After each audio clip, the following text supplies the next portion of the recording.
of Calpe Rowing Club are then Maltby and Duport McCann of Glasgow Academy, who will likely take the third place in this race. And as they go over the line, Henley take their rate down and just glide over the line very elegantly. Don't waste any energy at all. Calpe following suit, just about to go over. Their rate has gone down too, but Glasgow Academy is still making sure they get over the line safely in one piece, and they come in at the third, and obviously subject to umpire's decision, that is how the first three will go through into the A final. Well, the next race is very, very fast approaching indeed, so let's take a look at that. This is the Open Junior 18 Quads. First, let's take us through the runners and riders. Okay, runners and riders on this quickly because they are fast.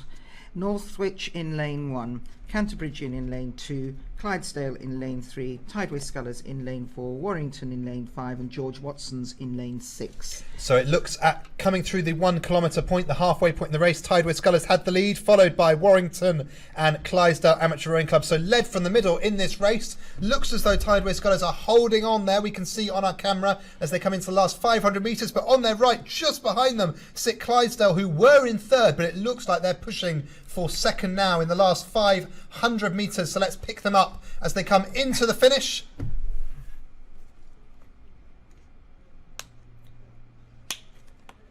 Those boats just coming into the last 500 metres now. And we can see that lead is still with Tideway Scullers School, being challenged by Warrington and Clydesdale Amateur Rowing Club. They're going into the last 500 metres now. Here they come. And there we go, we can pick them up on the camera from the top of the National Water Sports Centre. You can see the yellow boat of Tideway Scullers School, followed in lane 5 by Warrington Rowing Club, and on the near side by Clydesdale. Very close between Warrington and Clydesdale for second and third place. Fourth, a little bit further back, is sat with Northwich in lane 1. But so close for second and third there, Perce. Who do you think has the upper hand? I think it is going to be Clydesdale,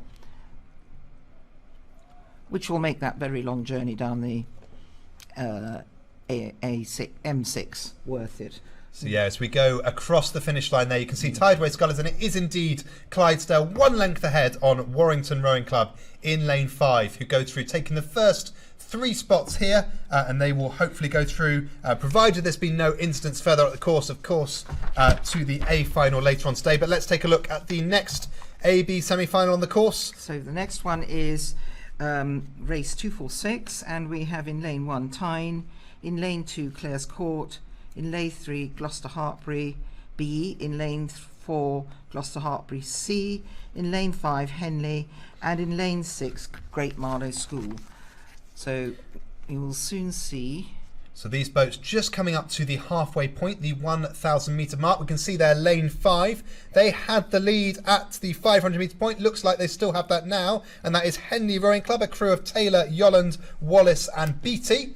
And there they go, just coming through the 1,000 metre mark. They're followed in second place. There's a bit of a gap between these two boats.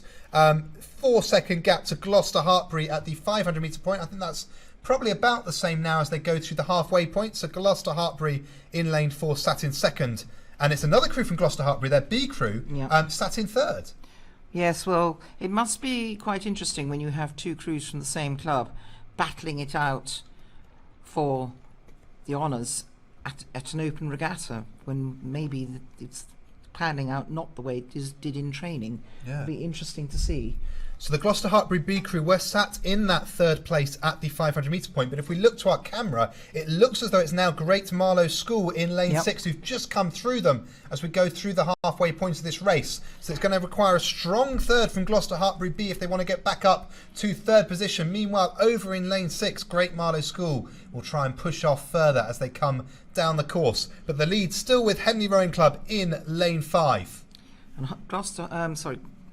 And Great Marlow School took their rate up and moved, and they are now they're putting in a challenge again to Henley, who are comfortably ahead. They're not going to be too bothered by that. They again rowing nice, beautiful, long strokes, elegant rowing, but powerful rowing. So letting if we the boat pan run. out from Henley, we can see the challengers just behind them. We can pick up there in lane 6, currently sat in that, or they were sat in that second place. Sat in that third place, because second place is Gloucester Hartbury C, just gone through, and then third place is that Greater Marlow School over in lane 6, followed by the other crew of Gloucester Hartbury, who take that fourth place. We come into the last 500 metres. These boats are so fast, so things change so fast as well. You know, we don't know when people are going to run out of steam. They probably don't know themselves. They've done an awful lot of racing in vile conditions this weekend. So I have to take my hats off to all of them, because, you know, they must be tired by now. Yeah, it's been quite a challenging weekend weather-wise, but nice to see the good conditions out there on the course today. A little bit of a headwind, so these crews will be looking to make sure they've got all their technique perfect, so they're not catching blades on the water. They're feathered on the way forward to make things nice and fast. But looking like the Henley crew are very comfortable in these conditions out in the lead there. Gloucester Hartbury just behind with their C crew, and then Great Marlow School in the red boat over in lane 6. But very close between that red boat and the yellow of Gloucester Hartbury there. You can see on your screen, it looks like Gloucester Hartbury still have the advantage. Well, I don't know, actually. I think Great Marlow might be coming through. They're certainly overrating them now. The rate's gone up. They're putting in a push. And Henley have taken their rate up as well. They're not going to let anyone slither past them or slide past them or even row past them. They are determined to keep that margin, and they've got clear water between the two. So actually I think you're right, Jack. It is Gloucester Hartbury now, with Great Marlow trying to keep on touch, but it's about half a canvas between them.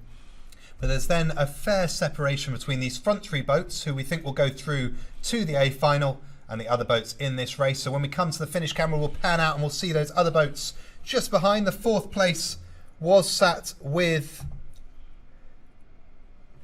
the Gloucester Hartbury B crew, so we think we'll see them coming through in fourth position. There goes the red boat of Great Marlow School in third, and here we go, there's the Gloucester Hartbury B crew, who will go through to the B final later on today, taking the fourth place in this semi-final.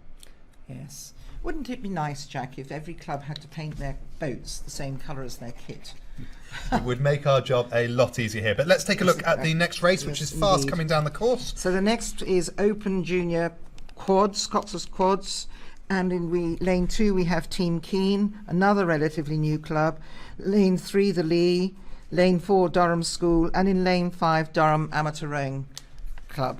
So as they went through the 500 metre point, it was the orange of Lee who led this race. Still do. These boats just coming up to the 1,000 metre point.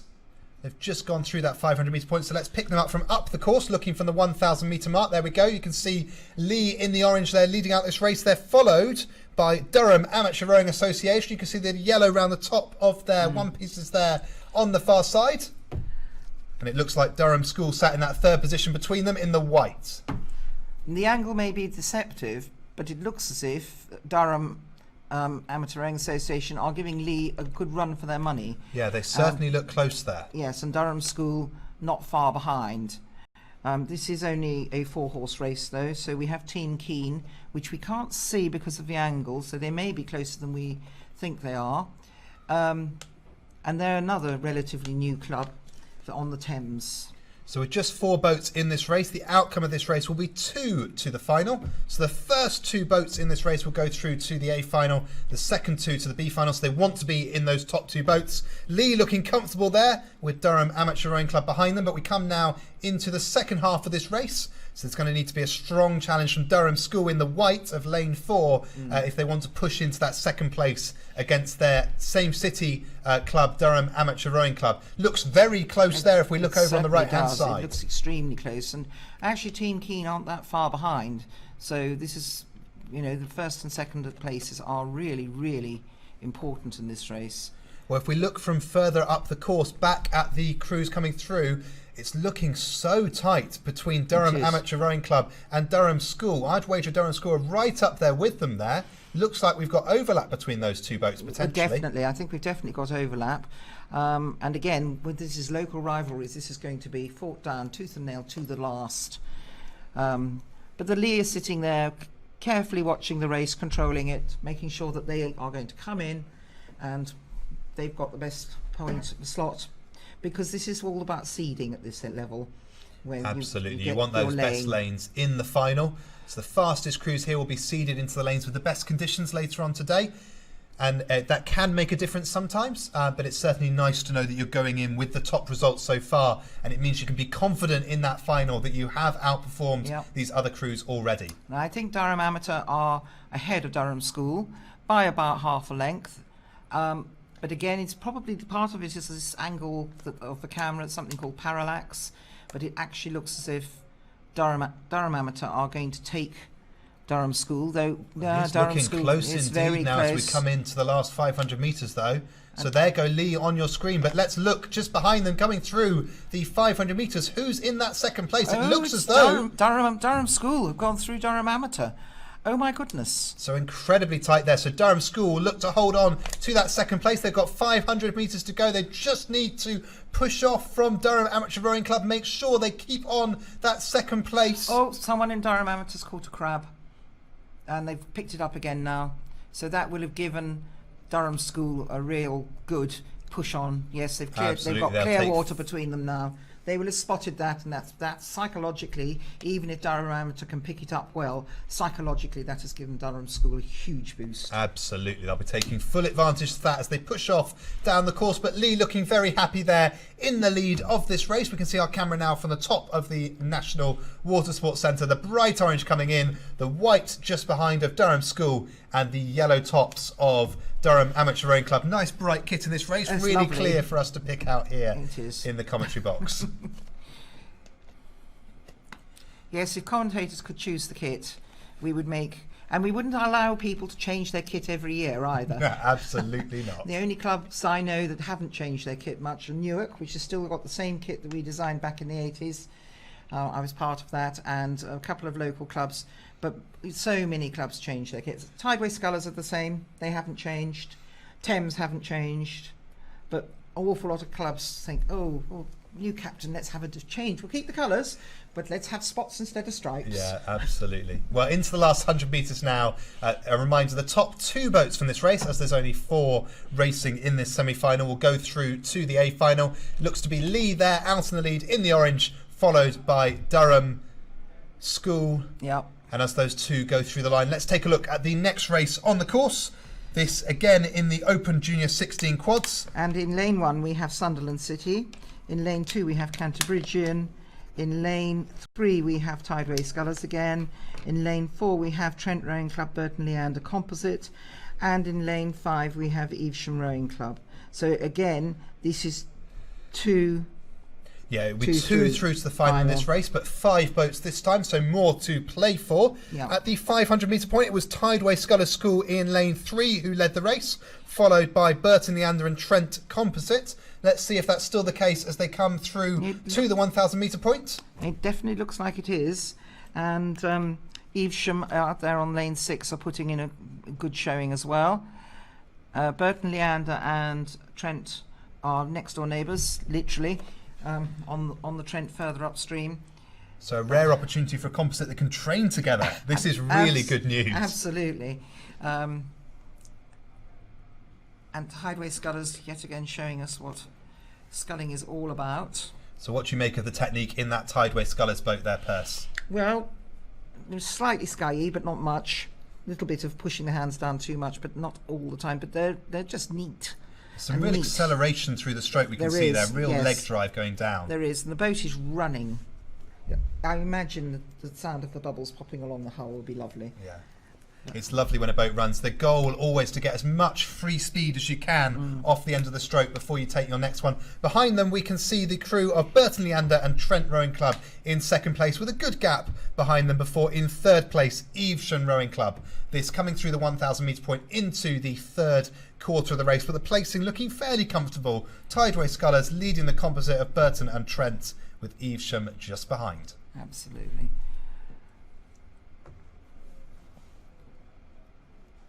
Some lovely pictures there looking up the course from the finish, from the 1,500 metre mark there. You can see some of the coaches cycling along beside the race on the far side of the bank, keeping up with the performance of their crews. And when you're cycling along, you're always very tempted. We're not supposed to coach from the bank, and we don't. and it's pointless anyway because they cannot hear you in the boat. So you do hear coaches shouting, take the rate up or whatever, but there's no point because you cannot hear when you're in the boat. So this Tideway Scullers School, little bit, just could do a little bit of technical work on their blade work, but they're sending that boat away so beautifully, very strong, lovely run, beautiful. Yeah, we can give all the technical points in the world, but with the amount of power in that boat, Absolutely. they're really pushing off these other quads in this race and performing well there. You can see the bow pair there in their sunglasses, enjoying the sunshine here at the British Rowing Junior Championships 2019. But let's pan out and have a look at the other boats in this race. Behind them we should have Burton and Leander in lane 4 coming into the last 500 metres. And there they go there, that's the crew. Burton, Leander, excellent. It's nice to see another local crew doing well and getting into the A final of this. I'm really pleased. And then there's a fair gap before Evesham Rowing Club. So it looks like Burton, Leander, Composite and Tideway Scullers School looking fairly comfortable for those 2 places in the A final. So when you say pan out, they're listening when they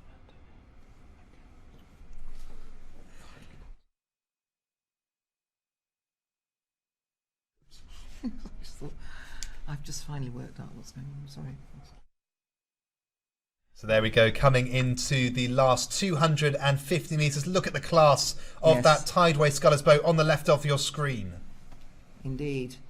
Mind you, having seen the previous race, it's going to be a tough call in the A final. I think that's going to be extremely exciting this afternoon. Yeah, we look forward to those races later on today. Remind you can see all the results of this morning's racing and this evening's online at rowresults.co.uk/BRJC19. So if you want to see all the split times from these crews and how the races developed, do pop online there and you can see all the results for your pleasure. So we see coming into the line there, look at the gap that's been developed by Tideway Scullers School. I would imagine that the other crews, the Burton, Trenton, Composite and the Evesham boats have decided that they know where they are. They're not going to expend a huge amount of energy in trying to close the gap now because they need to conserve that for the race this afternoon. Absolutely. So the Burton Trent Composite will go through to that A final, we think, and they'll be the other crew of Evesham will go through to the B final later on today. There go Tideway Scullers through the line, but with that, let's take a look to the next race on the course, which is and this is the third race to give the crews for the A and B finals of this J16 Open J16 quads. And in lane 2 we have Avon County, in lane 3 we have Wallingford, in lane 4 we have York City, and in lane 5 we have Clare's Court. So at the 500 metre point, a quarter of the way into the race, it was Wallingford Rowing Club who were leading, followed by York City. Quite a gap between Wallingford and York City at 500 metres, but Clare's Court right behind York City in that third place. But how's it look coming into the 1,000 metre mark? And it looks like Wallingford are sitting comfortably in control of the race at the moment, with York City coming along, rating about the same as the Wallingford crew actually, just a rather different style. And this cruise is again the first 2 through to the A final, and these athletes are just going to be sitting and controlling the race. The Wallingford crew, they know where they are. They've got the control of the race. They're powering it through. They're letting the boat run, and mind you, they're not being tardy about this, are they?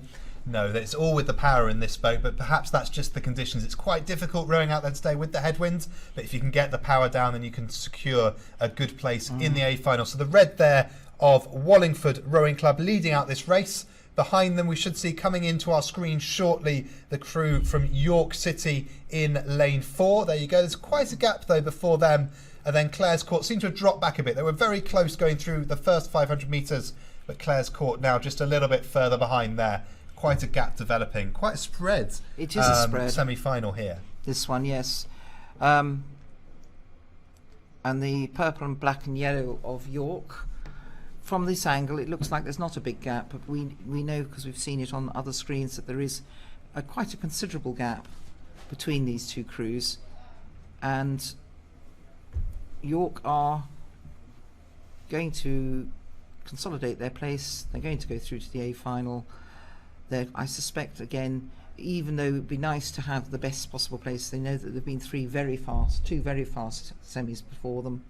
So we'll have to see. Oops, they had a steering issue. But yeah, it's sometimes worth saving that energy for the A final. They want to make sure they get the best possible performance there. So if they can see the crew of Clare's Court behind them and know that they've got a comfortable lead over them with 2 places to go through to the final, then the green of York will be quite happy to sit in that second place. But look there, we've got the red and blue of Wallingford Rowing Club who are leading out this race. We're loving the caps there in the commentary box. Super. Always nice to see coordinated kit. With the white tops and the red and blue one pieces there, and blades that are painted with colours, which is always lovely to see. It is. Nobody likes painting blades. It's a real chore, but it is much nicer. So you can see a lot of run on that boat there, which is difficult to achieve in windy conditions like this. There really must be a lot of power coming from those boys. You can see the acceleration in their leg drive. But behind them there come York City. Indeed. And behind them, Clare's Court. I was just thinking about, for them to achieve that drive and watching the way they're pushing their legs down so hard and so on, but the amount of weights they must have done this winter to enable them to get to that. Important to remember that rowing training isn't just about doing stuff on the water. You've got to get on the erg to improve your aerobic fitness, and you've got to get on the weights to improve your strength. And to do cross training, really important to prevent injury, running, swimming. Some people even suggest roller skating and stuff like that. You take your choice. But having that variety keeps the training a lot more interesting, especially during the winter months, I'm sure. It certainly does, and it certainly keeps it, helps to reduce impact injuries or overuse injuries. So I certainly am not a coach who favours a whole winter on the ergo. If you can get out and do other things, then do it. One of the local coaches around here favours sending his squads off to do Tough Mudders. Oh, fantastic. Which is a sort of, it's a horrible obstacle course. Yeah, I did a Tough Mudder just a few months ago, and having not done a great deal of exercise in the last couple of years, it certainly had me good and done in afterwards. But yeah, look at these crews on the course. A fantastic performance from Wallingford Rowing Club, who lead out this third semi-final in the Open Junior 16 quads. They're followed several lengths back by York City, who it looks will take that second place in the A final. And then Clare's Court settling for third. They're about 2 lengths behind, but the gap there quite considerable considering how little water is left of the course. So it looks like they're York in the City, red boys now, aren't they? Yeah, yes. just 100 metres to go, and York City looking fairly happy there to take the second place. So with that, let's take a look at the next race on the course. So the next race is the Open Junior 15 doubles. So in lane 1 we have Oxford City, in lane 2 we have Wallingford, in lane 3 we have Maidenhead, in lane 4 we have Windsor Boys, in lane 5 we have Leander Club, and in lane 6 we have Tyne. So if we bring the times up on my commentary screen here in the box, we can start to see where these boats are. They've just come through the first 500 metres of the course. It looks fairly spread there on the camera. We can see a bit of a lead there perhaps for, I think that's probably either the Windsor Boys School or Maidenhead there, who have that lead in lanes 3 or 4 towards the middle. I think it's Windsor Boys. So yeah, we think Windsor Boys, that'd be the crew No, of... no, it's not, it's Maidenhead. Maidenhead, there we go. Yes, So that will be Bird and Ioris of Maidenhead in lane 3, who lead out through the first 500 metres. They're followed slightly further over, we're told, by Leander. And that will be Neil and Vyzoshkek of Leander in lane 5. And you can see the pink of the Leander crew there. It's then Tyne Rowing Club who are holding on to that third place. And now that we're back to 6-lane racing, it is the first 3 boats through to the A final later on today. So Tyne Rowing Club in lane 6 were looking to cling on to that third place. They're being challenged by the Windsor Boys School in lane 4, the crew of McCulley and Rosen from Windsor Boys, facing off against Flood and Stewart of Tyne Rowing Club. Yeah. Looks like there's a bit of a gap though there between Tyne Rowing Club leading over the Windsor Boys School. I think you're right there, Jack, and I think actually it's these 3 crews that we see on the screen now have got this pretty tied up. barring accidents. So that's Maidenhead leading there on the Yes. left of your screen in the green. Pink for Leander in second place. And white and Tyne are. Yeah, Tyne just off your screen to the right. Our Tyne Rowing Club in the white and black. Yeah.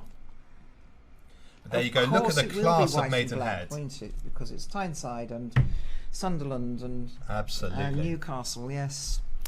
But quite a gap actually between these top crews as well. Maidenhead, look at the time difference there, goodness, going through the 1,000 metre point. But they're very close to the back end of the race. Is Wallingford's just come through. WBS. So yeah, Wallingford sat in that fourth position.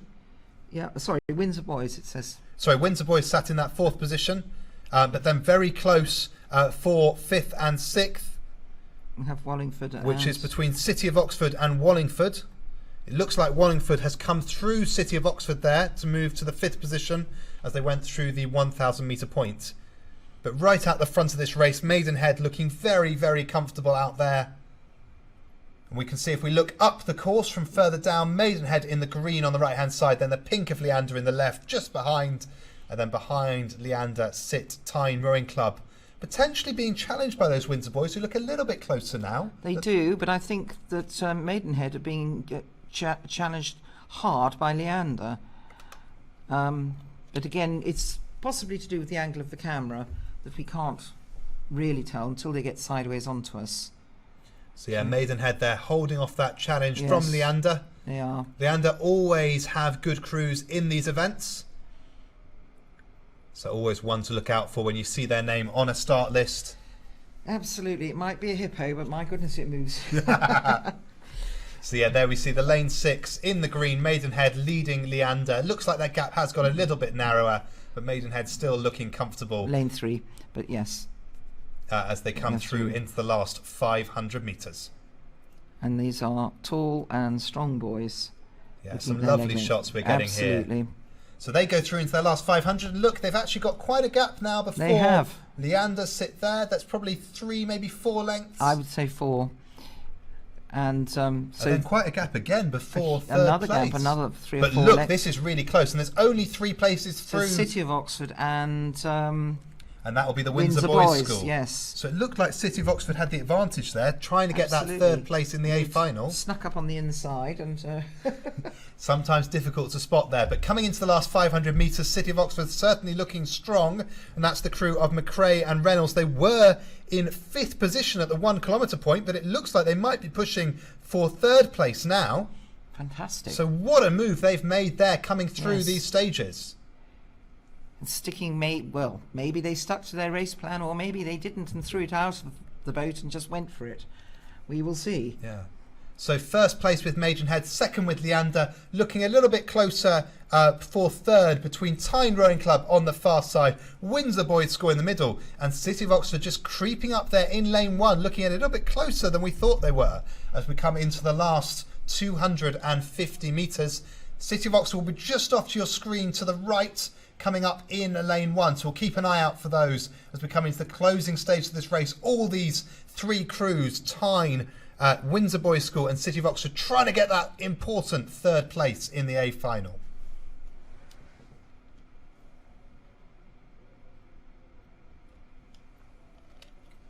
So there go Maidenhead and Leander as they come into the finish. They're looking fairly comfortable in those top 2 spots. A big gap behind them before the next 3 boats in this race.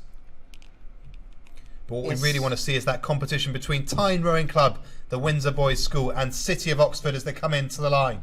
And notice how Maidenhead have taken their rate right down. They're rowing long and strong. They're conserving their energy for they're in the Red Boys, they're conserving their energy for the final. They're not going to go mad and have a dash for the line. So those 2 go through the line there, but let's try and take a look at the competition for that 3rd place just coming into the closing stages. It looks like it is the Windsor Boys School who are up. No. Very close. That's much closer than I thought. That is impossible for us to call in the commentary team there. What a row Oxford from, City. we think that's City of Oxford. City of Oxford on the near side who've just come up in these last 500 metres. The time, I think it went to Tyne Rowing Club. You can see in the top left of your screen, but just 0.3 of a second separating those two boats. That's going to be down to the finisher judge. They'll go and have a look at the photos and make sure they get the right result. So if you want to find out what the result of this race is, log online to British Rowing, to rowresults.co.uk/BRJC19, and the official result will be up there shortly, and we'll see who's going through to the A final. So with that, let's take a look to the next race on the course. So this is the second semi-final of the Open Junior 15 double sculls, and in lane 1 we have Hereford Rowing Club, in lane 2 we have Northwich, in lane 3 we have Shanklin Rowing Club, in lane 4 we have George Watson's, in lane 5 we have Hereford Rowing Club, and in lane 6 we have Henley again. So let's see how we go. Shanklin Sandown, so they've come all the way over from the Isle of Wight. I wasn't aware there was a river on the Isle of Wight. Are you, Jack? I wasn't either, so perhaps it's coastal rowing they're doing. I don't know. We'll have a look. But if coming down the course now towards the 1,500 metres, so 500 metres gone.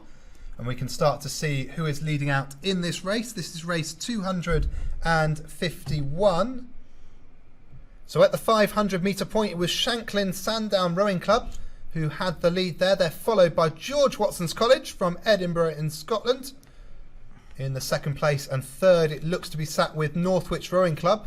And those places, we've just seen the times come through for the 1,000 metres. They'll be on your screen shortly, but it still stays the same. Shanklin in the lead, Watson's just behind, and Northwich sat in that third spot. So all that sea rowing, which we presume is standing Shanklin Sandown in good stead. They're rowing very long, very strong, very smoothly. That's rather beautiful, actually. Lovely demonstration of good pair double sculling. And again, doubles, all about communication. The steering is not done by the foot plate usually just done by calling if necessary, or just the bowman controls the steering through slight pressure on one side or the other. Depends how they particularly want to do it. So communication is essential. So yeah, these boats now coming down towards the 1,000 metre point. Sorry, towards the 500 metres to go point. They're through the halfway point of their race. They're coming into the last quarter. It's quite close, actually. It really is quite close, because we've got Shanklin, but it looks like Northwich are pushing them hard. They're the green and yellow next to them in lane 2. And George Watson's right up there too. Can't be far back there.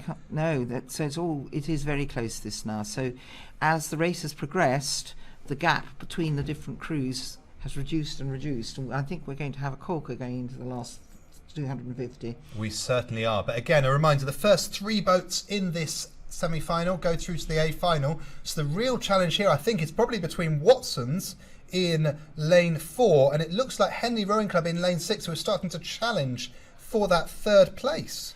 Well, so I think it is, yes, I think it's between Sandown, Sandwich and Northwich for first at the moment. Northwich are coming through, but then there's the battle royal going on for that third place.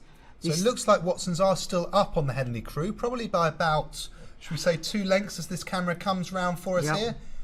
But Henley will certainly be trying to get a look in. They're going to have to do quite a sprint though if they want to get that distance back. Yes. I'm not sure they will have the opportunity here. There is only 500. No, these are the Red Boys. It is only 100 metres left. And so Watson's, Northwich are going through, going to win this. So Northwich will take that first spot, followed by Shanklin Sandown, and Watson's looking very comfortable and there. Shanklin, look at the rate, just cruising in. Just cruising through. Cruising through. Followed by George Watson's, and then Hereford.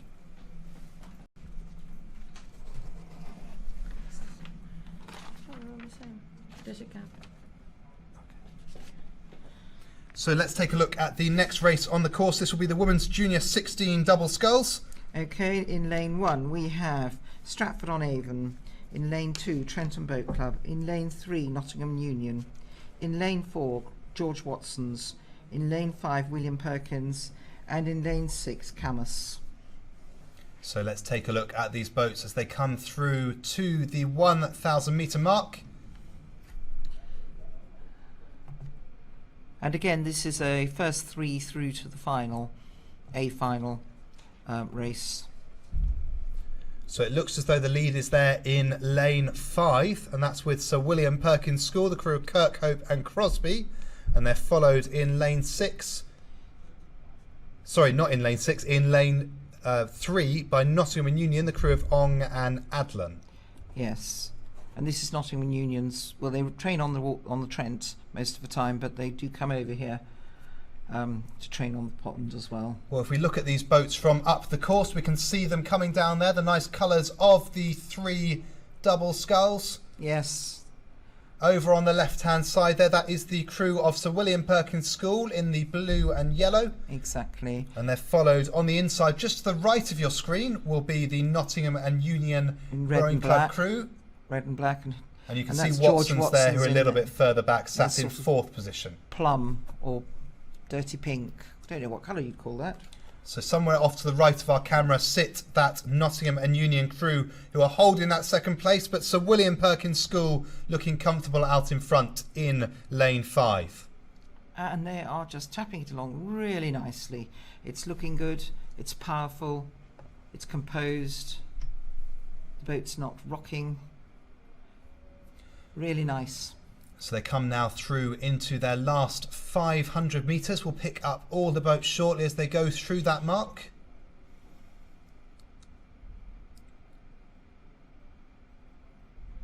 The water's slightly rough, but not terribly. They've got this headwind to work into, which doesn't feel too much, but it's a long way when you've got it unremittingly for 2,000 metres. Yeah, you can see the ponytails of the girls in that Sir William Perkins boat being whipped round by the wind, but they're coping with the conditions really well here, feathering their blades on the way forward and looking nice and comfortable with the power they're putting down in that boat as they come into the last 500 metres. But let's try and take a look at the other boats in this race. Where is that 2nd place? We believe it's with Nottingham and Union there in the red. It is. But look how close Watson's are just behind them. Absolutely. That's a really strong challenge being mounted. But then a gap before the 4th position. Exactly. So it is then down to the crews in the first 3 positions to decide. I think it's still too early to decide we're going to just sit because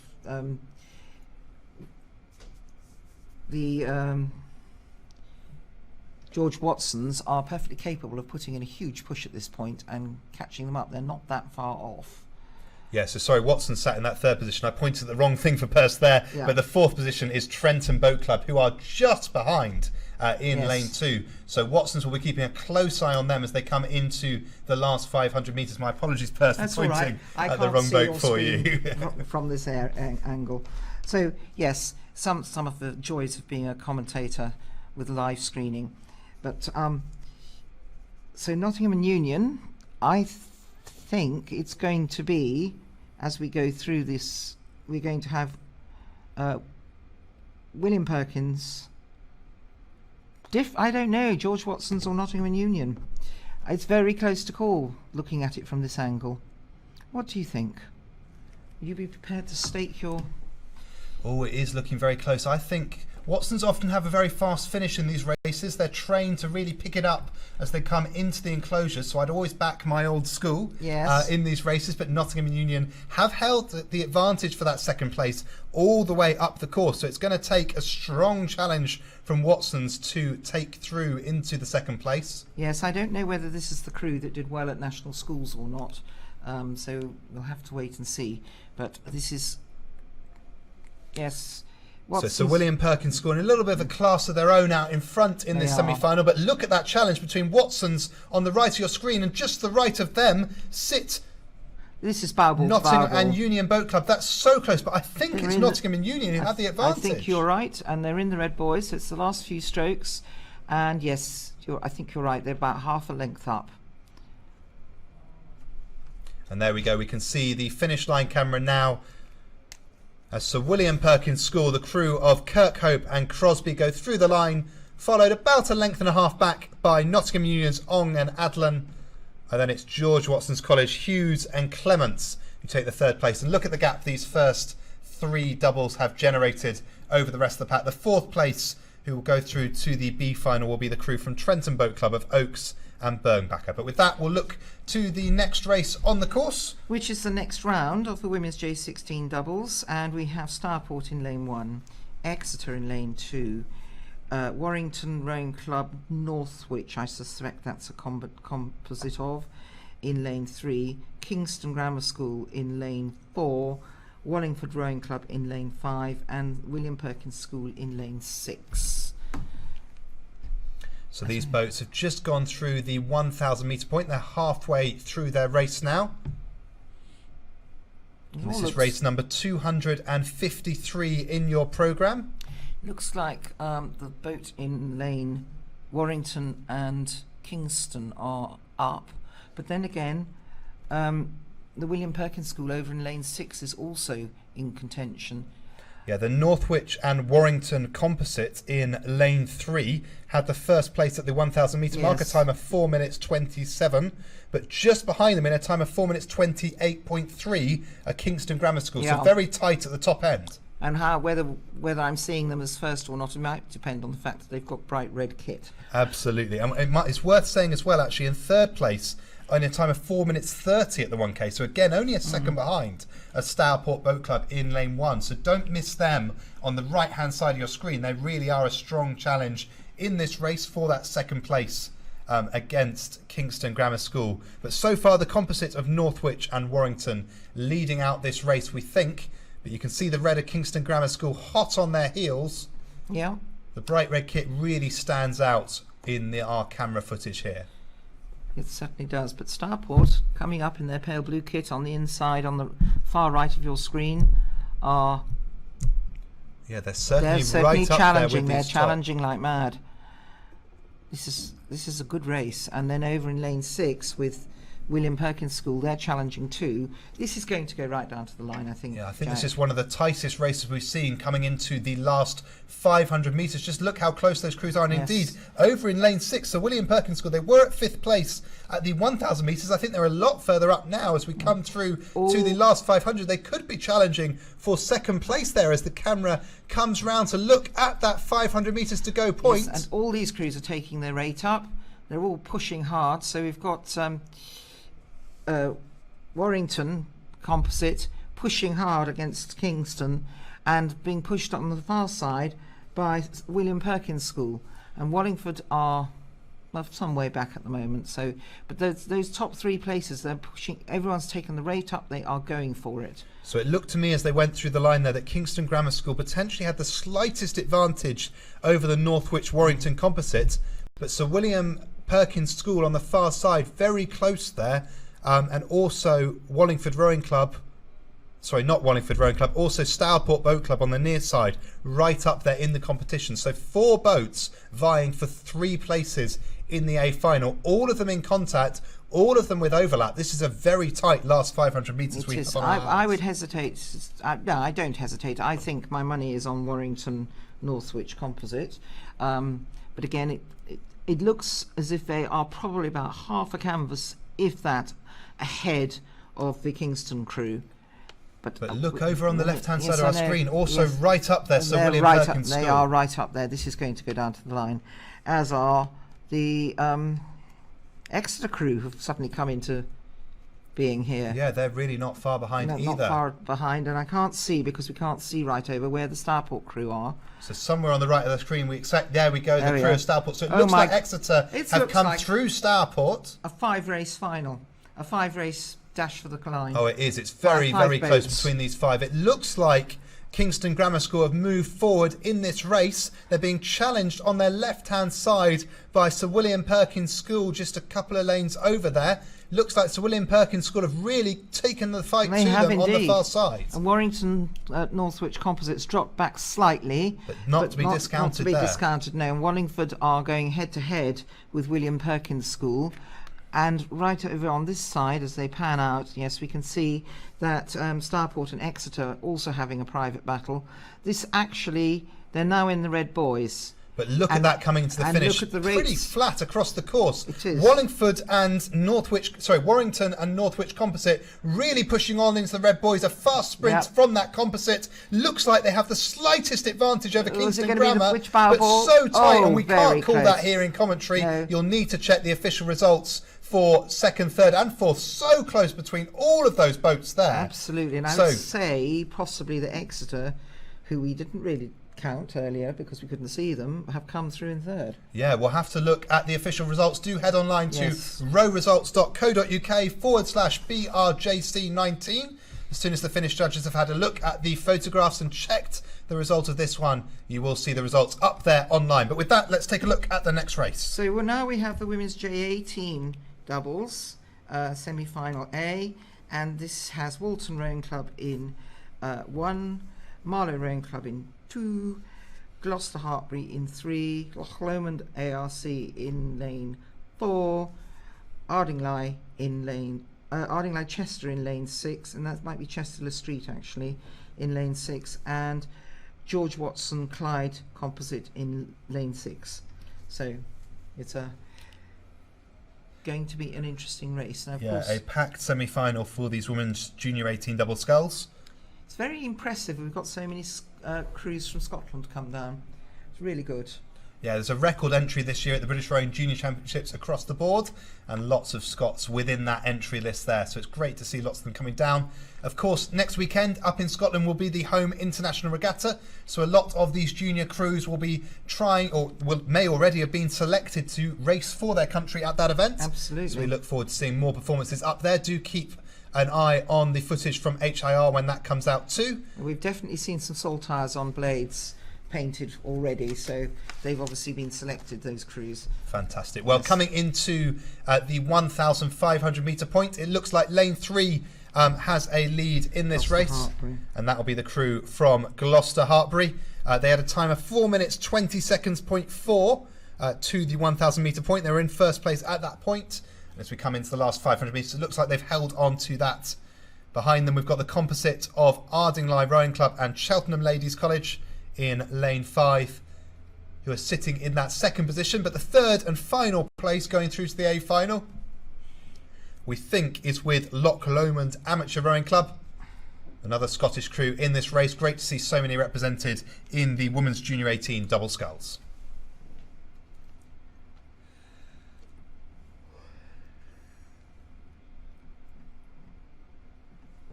And we look at them and they look fairly spread out, but they're not really. Yes, we have. So as they come through into the last 300 or so metres, we're now looking from the roof of the National Water Sports Centre. The lead still with Gloucester Hartbury in lane 3. That's the crew of Morgan and Enright.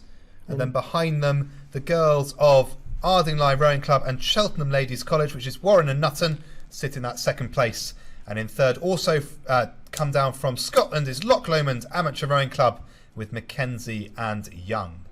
And they're used to rowing on rough water. Absolutely, a real advantage when you go to race in these other events to know that your technique is good and you're comfortable in whatever the weather wants to throw at you. And it's pretty nice today, and the conditions here are good. A little bit of a headwind, it's not too bad, but it wears you down. And this is where all that training, all those miles in the winter, all the endurance work that you've done really come to the fore, so that you've got the energy in the bank when you need it. Yeah.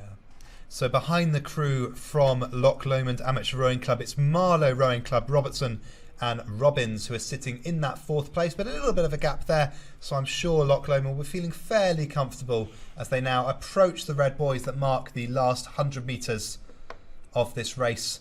Those top three boats, to remind you again, in first place, Gloucester Hartbury, Morgan and Enright, followed by the Ardingly Cheltenham Ladies Composite of Warren and Nutton, who will take that second place through the line.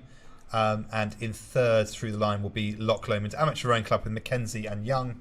So we think it'll be these three boats that progress to the A final later on today. There go Gloucester Hartbury. Yeah, comfortably through. They can now relax now until the A final later on today. Behind them, Ardingly Cheltenham Ladies, Oh, and tight for this third place, actually, my up the inside. Oh my goodness, oh my goodness.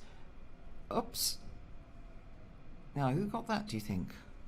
Now that, the screen still says it's with lane 4, which would give Right. it to Loch Lomond Rowing Club for that second place. But Marlow in lane 2, a lot closer than we thought there as they came Much through the line. closer. Just missing out, it seems, on a place in the A final. But with crews so tight together there, I'd definitely take a look at the official results Absolutely. online after this race. But with that, let's take a look to the next race, which will be race 255.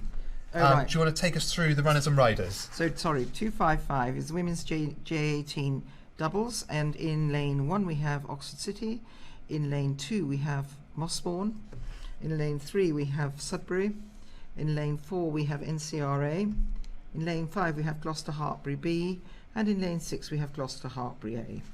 So, Gloucester Hartbury have come to this regatta in force. Absolutely. Lots of their boats in these races. Yes.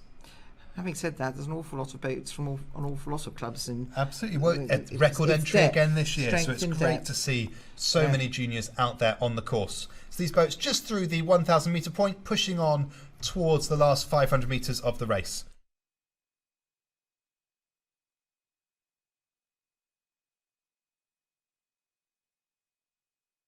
Okay, so we have Gloucester Hartbury in first position. I'm pretty certain, judging from what I can see. I can't actually see Jack's lovely screen where it says first, second, third. Well, we'll 'cause it's move too that a far little away. bit closer for you, but it looks like, yeah, very close between Gloucester Hartbury. B and A, actually. But according to our screens, we can see the time's just gone up Yes. there through the 1,000 metre point, and it is Nottingham County Rowing Association, that's Bates and O'Donnell in lane 4, But who take the first place through the 1,000 metre point, yes, we're there's the told. bright green of them. There they are. So they're in lane 4, and then they're followed in lane 3 by the girls of Sudbury Rowing Club. Yes. So this lovely bright green, shiny lycra does make it easy to spot them. And they're sculling well, nice length. And they use this water as a training ground. This is where they train. Here, so Oh, fantastic. So they'll be familiar with the course, yep, and they know what they need to do here today. yep. So now I can see the screen. It's much easier. So coming into the last 500 metres, you can see there the green of Nottingham County Rowing Association leading out this race. Behind them in lane 3, Sudbury Rowing Club, that's Moole and Bullen. Are then currently sat in third place is City of Oxford on the near side with Nash and Turner Frick. So Yes. again, 3 boats going through to the A final. Looks a little bit tight for that third place now. I think it is quite tight actually because Because we can see Gloucester Hartbury's right up there actually. Gloucester they Hartbury, are. I'm told, had that third place at the 1K, but And- just seconds separating them from City of Oxford. Indeed. It looks spread out, but it isn't really. So we've got over here the City of Oxford right over here in the first lane, which we're just about to lose. Thank you very much, that's better. And NCRA, miles out in front, well, comfortably out in front, closely followed by Sudbury. And So then the battle is for third place, and that is just Absolutely. between Gloucester Hartbury B and City of Oxford and Mossbourne. Yeah, No. Mossbourne not to be discounted. Just a little bit behind the pace there, but not by much. No, definitely not. And Mossbourne's another of these big youth rowing clubs, basically part of the London youth rowing scene. Oh, fantastic. Well, it looks like City of Oxford have the advantage slightly for that third spot, but over on the far side, Gloucester Hartbury also up there with them, and I think just behind them sit Mossbourne Rowing Club, Yes. Rowing Academy, sorry. But it is Notts County Rowing Association looking nice and comfortable in their green kit as they come into the final stages of this race. They'll take that first spot. Just about to go into the Red Boys for the last 100 metres. But let's have a look at those places behind them. Again, the first 3 boats in these races go through to the A final, so we want to see who's in second and third. Sudbury in second and Gloucester Hartbury in third. And Sudbury are comfortably ahead of Gloucester Hartbury there. So they're almost in touch with NCRA as they come through. Is it going to be Gloucester Hartbury, or has City of Oxford done a strong challenge in the yes, last they 500? have. We can see that boat coming up They the can. inside of our screen. Oh, yes. It looks like City of Oxford have the advantage here in the final stage, but there go Notts County and Sudbury Rowing Club. But who's going to cross the line in third? We await those boats coming into the right-hand side of our picture. There we go, It is City of Oxford. Well done. They've snuck up on the inside again. So they stopped before the line, but they had time to spare. So through the line they go, taking that third spot. Yep. What a second half of the race for them. They were a lot further behind, sat in fourth position for a lot of this race, but then came through in third and managed to secure that third spot in the A final in this race. They had enough in the tank to do that. Absolutely. So what a row there from City of Oxford to come through to third. Notts County and Sudbury, we expect, will also go through to the A final. So that was the second semi-final of the Women's Junior 18 Double Sculls. We'll be back soon with A finals for the next event. So the next race we're expecting is the Open Junior 18 Pairs, the A final, and that's due to set off at 1 o'clock. So we've got a short gap now in our stream. We'll bring you some highlights and some interviews and other stuff on the stream to keep you entertained while we wait for that next race.